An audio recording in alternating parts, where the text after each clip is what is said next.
just finished watching Chasing Zero, and the stories from the affected patients and their families really brought tears to my eyes.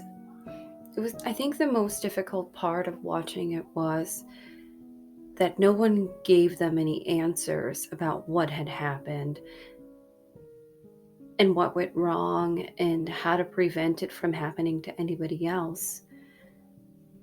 I know that they overcame the tragedies and moved forward to prevent this from happening to other people, but just hearing those personal stories was really impactful, and it really made me think about how I administer medications to patients, and we all know those rights of medication and how to give them, but it's really important to also use your critical thinking as a nurse and know why you're giving it and question it if it's not right. Um, as far as a personal story that I was involved with, this just happened last week. Um, I work on a cardiac med surge floor, and we do a lot of cardiac drips. And the patient had been on the cardizem drip. I admitted her the day before. It was a low dose, 5 milligrams per hour. Reported off to the nurse, and I told her, if the patient's heart rate sustains in the 50s, you need to stop the drip and contact the doctor. And it also says this on the MAR. And when I arrived for my shift the next day, um, I always, look everybody up. I check their telemetry monitoring, and I saw that the patient's heart rate was 48 to 50. So I interrupted the nurse who was reporting off with another one, and I said, how long has this patient's heart rate been in the 50s? And she said, oh, it must have just happened. And so the cardiologist nurse practitioner was sitting there next to the telemetry monitoring, and I said, hey, heart rate's in the 50s. She's like, yep, definitely, let's go stop that. Went right away, stopped the drip. Patient was fine, no symptoms of any kind. And the nurse was still reporting off to the day nurse coming on, taking some of our other patients.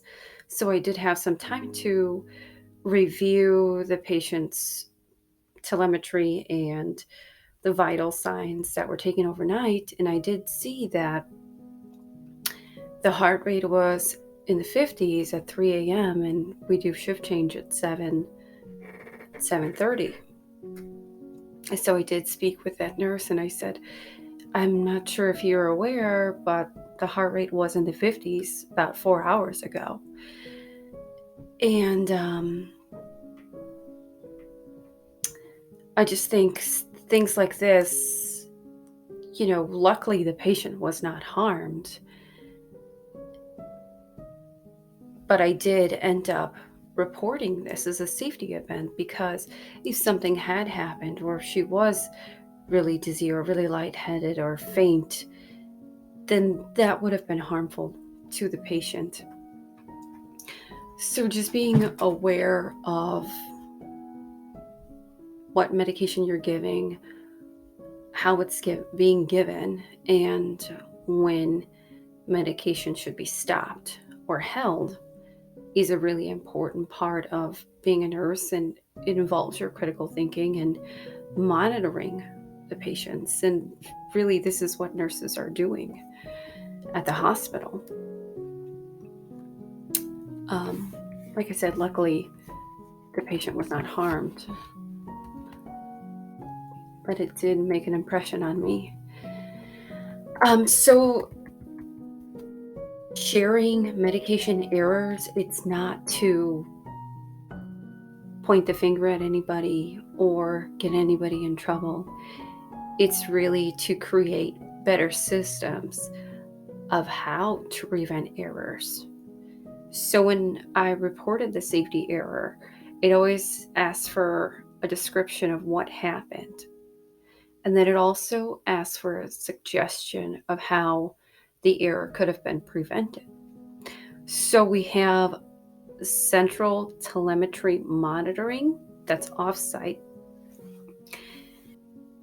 If they were aware of this low heart rate, they could have called the night nurse and told her that the patient's heart rate sustaining in the 50s.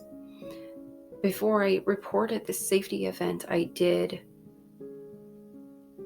call central telemetry, and they told me that the night nurse did not mention anything about being informed that the heart rate was in the 50s.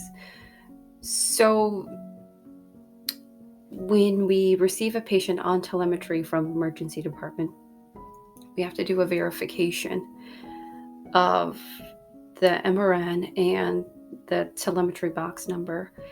I feel that a way to prevent this would be to discuss if the patient's on any kind of drips. So, my lasting impression from watching Chasing Zero and reporting errors is to ultimately prevent it from happening to others. It's not to blame anybody or get anybody in trouble. It is really just to prevent harm from unto others.